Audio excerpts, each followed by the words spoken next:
Hello, I am back for what is the final stage of this beautiful project.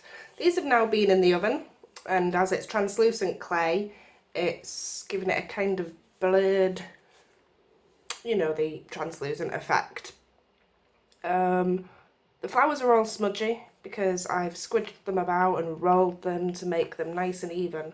So I'm now going to clean them up and show you the sanding process and polishing process that I put these through to gain that sleek, shiny finish. So I'll be using my little tool here with just quite a coarse end on it, just for the first going over, and I'll be looking for any particularly raised areas. I'll give them a quick go over, just to give me less of a job hand sanding. So for this I have got water in a little tray, and I've got my mask because polymer clay dust isn't really something you want to be breathing. So I'll get straight on with this. I'll speed up this whole process and then we'll move on to the next stage.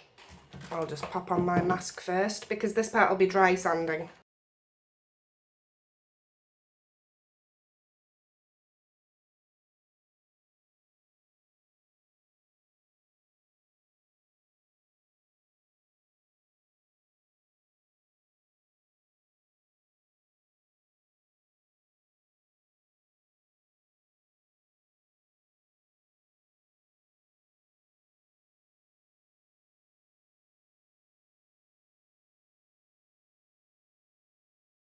So that's the roughest I'll be with these. It was just to take off any lumpy bumpy areas. So now I'm going to go on to my sandpaper. I'll be starting with a 280 grit, super coarse, really rough. So I'll be giving it a really quick once over with this and the water. With the this Dremel, well, it's not a Dremel, it's another make. You want to be careful that it's on a really low setting so that it's not skipping across the surface, because that'll do some damage. And you don't want to hold it in one place too long because it's going to warm up the Fimo. Really don't want to do that. Okie dokie.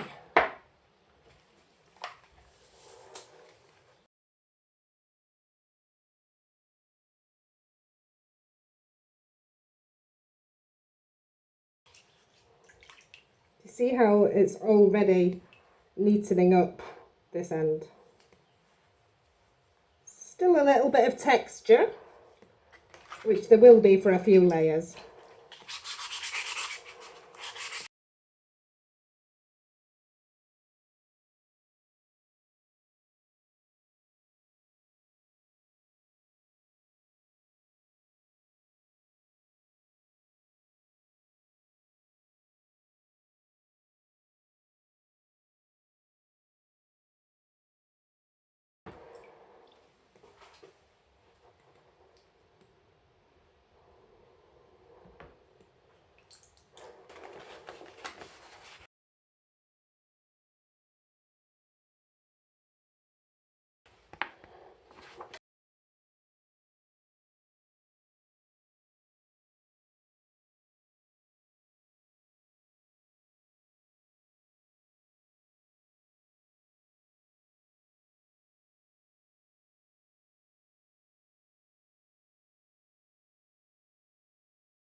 I've just taken this through all of the grits of sandpaper, right the way up to 1500. I would go further if I had higher at the moment. If I was working with resin, I would be aiming for 3000 grit. But I go by feel as well. This feels amazing. And we pop it next to the first one. There is a big difference in the standard, the clarity. But we're not done yet. So I'm now going to take this little where is it? A little buffing pad like this, and I'll attach it onto my tool and I'll just give it a gentle buff over and then I'll be back. So it's a part used one, but that'll do. I'll attach it onto my thing and I'll wear my mask. I'll have rid of this. See, it's full of all these particles that are now not in the air. I'll leave them to settle and dry in the bottom of that tray so that they're not going down the drain.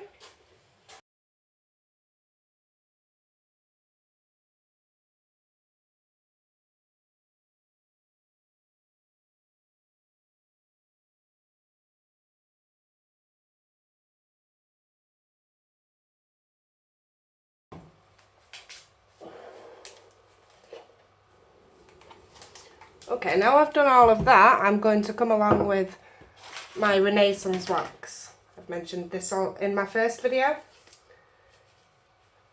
It's a microcrystalline wax polish that I apply to my polymer clay pieces, and then I'll just give it a couple of minutes to dry. Now, Renaissance wax does smell. Again, you want to be wearing your mask or in a really well ventilated area. I'm in my kitchen, so I'm going to put my mask on.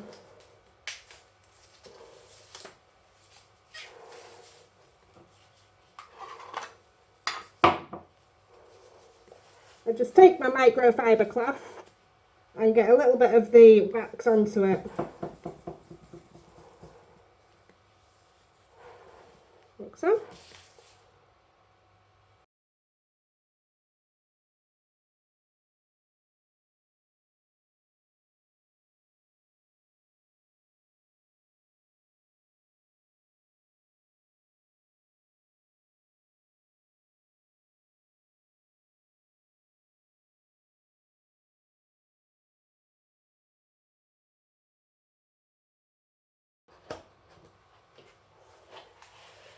Whew, it does smell, but it is amazing stuff.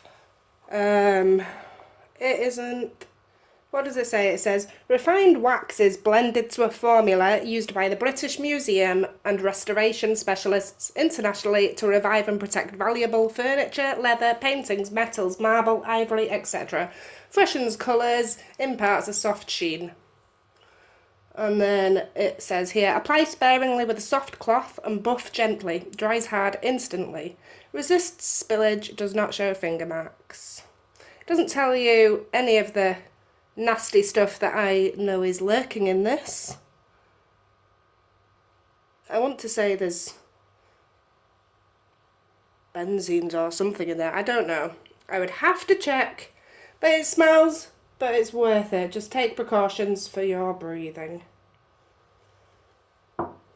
So it really dries pretty instantaneously. I can still feel some on there, so I'll give it a couple of minutes. Okay, so it's dried to the touch now. Now, it does say buff with a cloth, but for my first layer of the wax, I like to bring back my tool, and you need the gentlest of touches. I'm not trying to sand it or anything. I just want to really gently bring up the first of the sheen.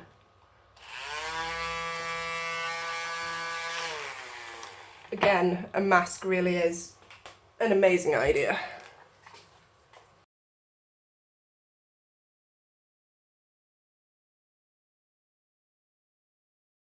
This bit right here is Jason's job. I don't have a soft enough touch after sanding, but it is starting to shine.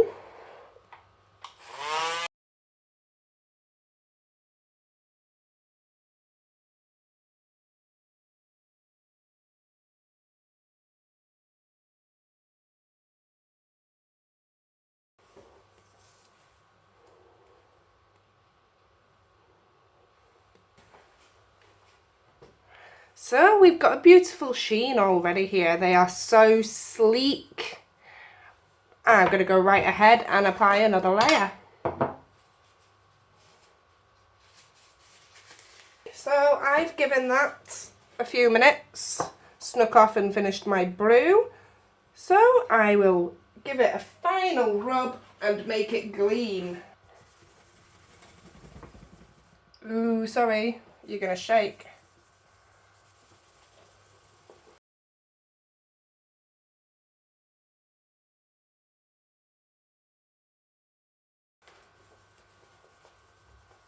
Oh, it's beautiful.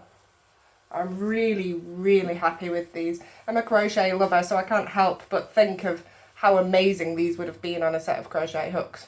On anything though, really, it's so versatile. How about a pretty box lid? Or a summery bracelet? I'm looking forward to using some of these little flowers in the resin rings. These ones especially. And these ones, they're going to be so pretty. I think since I've come back to the clay, I've just got a new take on it. My flowers are beautiful. These were all new ones that I made for this project. And some of them were from old canes, like I mentioned earlier in the videos. I just incorporated them. This one, for example, was a butterfly cane that was the very first thing that got made, and my partner helped me make it. And I've still got quite a lot of them, but it's very basic. There's only limited things that I'm going to use it for. So I just took a chunk of that and sliced it, and then stacked it and reformed a petal from it. It's brilliant. And this one, I'm pretty sure that was an old flower. This one was an old flower. All I did was cut into that to be able to wrap the translucent around the existing purple flower cane. This one's the centre of that one were old canes just put together and made into a triangle shape. I'm happy. I'll just continue to give this end of it a rub. My arms feel like they're dropping off already, and I have another one to go. But as much as I complain, I wouldn't do it any other way. This is the finish for me.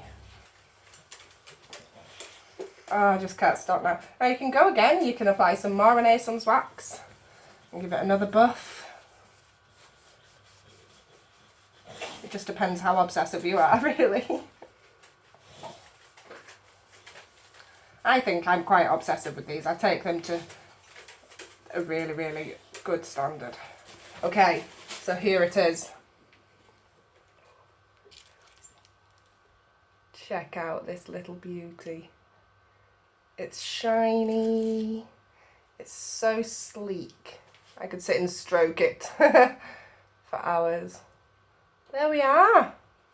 Da, da, da, da. Now bring in the product from the oven, and there is an immense difference in these. Can you see that? Cloudy, smudgy and rough, and then sleek, shiny and smooth. I'm proud, I'm chuffed to bits. I'm happy to be sending these on their way.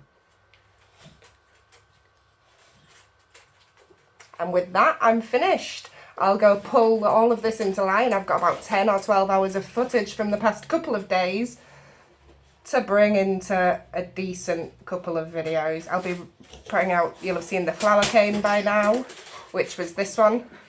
You'll have seen the assembling of these. And now you've seen this final stage, the buffing up to the final sheen. Which I might add are really, really hard wearing. I have actually used a bench grinder before now. The only reason I'm not is because it's messy, and I have launched some of my crochet hooks across the room with such velocity when the bench grinder grabs them. There's never ever been any issue, no cracks, no splits, no dents. So I can be pretty confident in my end product. I want to thank you all for joining me. If you found anything that I've done remotely useful or any helpful tips, then please stop by with a little thumbs up. Don't forget to subscribe to my channel if you'd like to see more Polymer Clay videos. Thank you, take care and see you later.